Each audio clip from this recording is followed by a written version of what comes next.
Volta de impostos e nova regra fiscal. Medidas discutidas em 2023 pelo governo federal entram em vigor e preocupam microempreendedores na macro-região. Para 2024, houve mudanças significativas nas finanças públicas, visando atingir a meta de déficit zero. A nova regra fiscal traz uma série de alterações. PIS e COFINS serão novamente aplicados ao gás de cozinha, prevendo um acréscimo de pelo menos R$ 2,20 no preço. Isso deve aumentar e muito o custo de vida do brasileiro, até porque outros impostos também sofreram aumentos. Chegado o ano, nós temos a IPTU, temos IPVA, tivemos um aumento dessa carga tributária, desses impostos que são pesados ao longo no início desse ano e que muitas vezes são parcelados ao longo do ano. Então, eu não tenho dúvida que para todo pai de família é um grande desafio esse início de 2024 absorver todos esses impostos e que não são impostos de baixo custo, são impostos de custo alto. E para quem é microempreendedor individual, também tem novidade.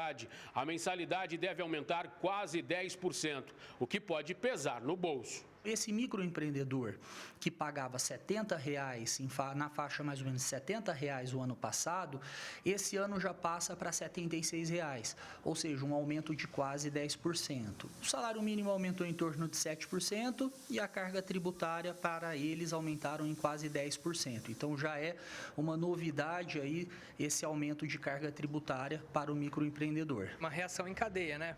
O IPTU, o MEI e o diesel são, sim, parte do nosso dia a dia, do nosso trabalho, né? Então a gente utiliza desses recursos e a gente acaba não vendo todo esse retorno para a gente de tudo que é gasto com imposto, mas a gente paga porque é imposto, né? O diesel já ficou mais caro. O combustível deve puxar a elevação de preço de vários outros produtos e serviços e o custo terá que ser repassado para o consumidor. O empresário ele tem que se organizar e fazer um planejamento ao longo do ano em que muitas vezes ele não conta com esse aumento exacerbado da carga tributária. E aí ele acaba tendo que muitas vezes absorver ou repassar muitas vezes para o consumidor final, que somos nós, os consumidores que acabamos sendo clientes do comércio.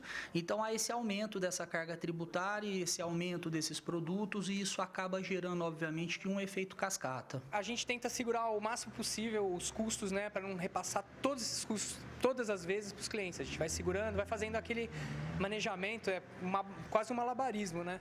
Para tentar evitar de a gente ser afetado diretamente com o cliente, evitar o serviço por conta desses todos os aumentos. Então a gente acaba absorvendo um pouco, né? O ano começa com uma carga tributária maior, o que pode levar o pequeno empreendedor a fechar as portas e voltar à informalidade. Todo aumento de carga tributária tende a trazer, não há dúvidas, isso são estudos que são realizados, tende a trazer uma maior sonegação ou uma desestimulação do empresário em continuar na formalidade. Então, o governo tem que ponderar muito bem a mão, ele tem que fazer essa mensuração para evitar que ou esse microempreendedor volte para a informalidade ou até mesmo sonegue seus impostos. O Elton Garcia para o Jornal da Clube. Assunto que a gente segue discutindo aqui no Jornal da Clube. Conosco já no nosso núcleo de jornalismo está a consultora econômica José Rita Moreira. Moreira, prazer recebê-lo aqui pela primeira vez, né? Agora já em 2024.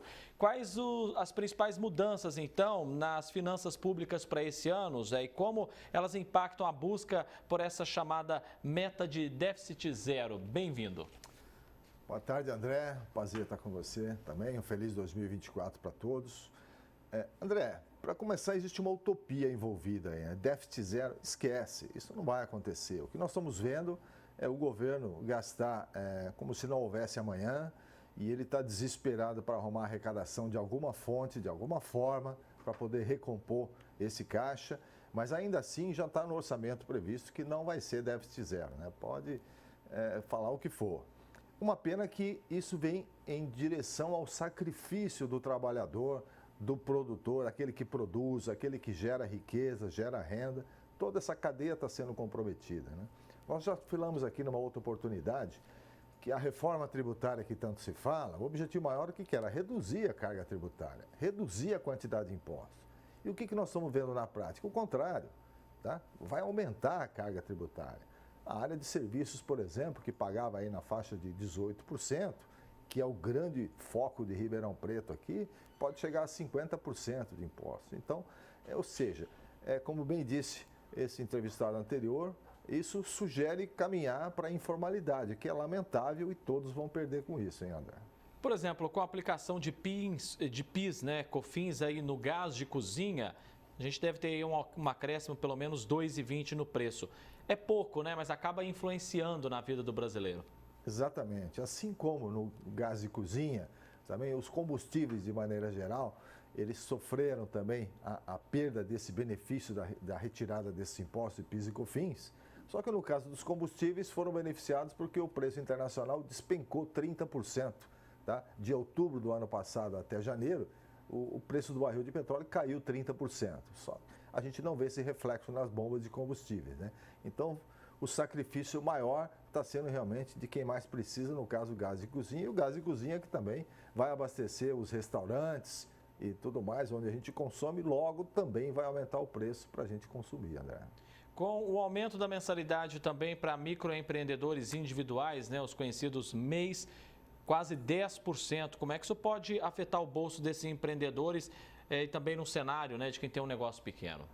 Pois é, o brasileiro, ele tem essa característica de ser empreendedor, de ser criativo, de superar desafios. Aqui em Ribeirão Preto, a região, a gente vê muitos MEIs. Esse conceito de MEI surgiu justamente para a pessoa sair da informalidade e pagar um pouquinho, mas pagar para ela ter a sua contribuição, para ter direito à aposentadoria e tudo mais.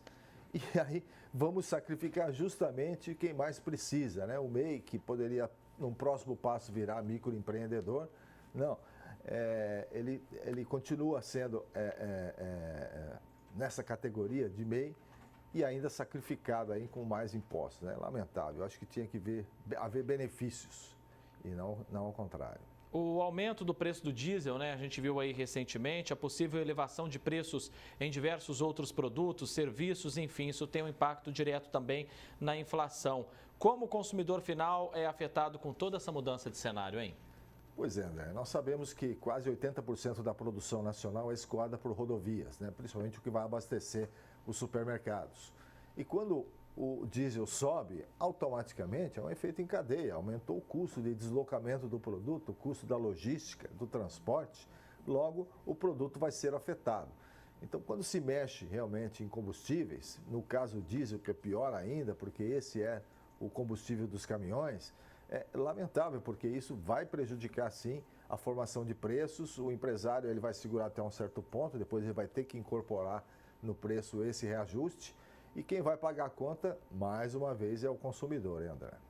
Consultor econômico José Rita Moreira, agradeço muito a sua presença aqui no Jornal da Clube. Um grande abraço e até mais, Muito obrigado. Forte abraço.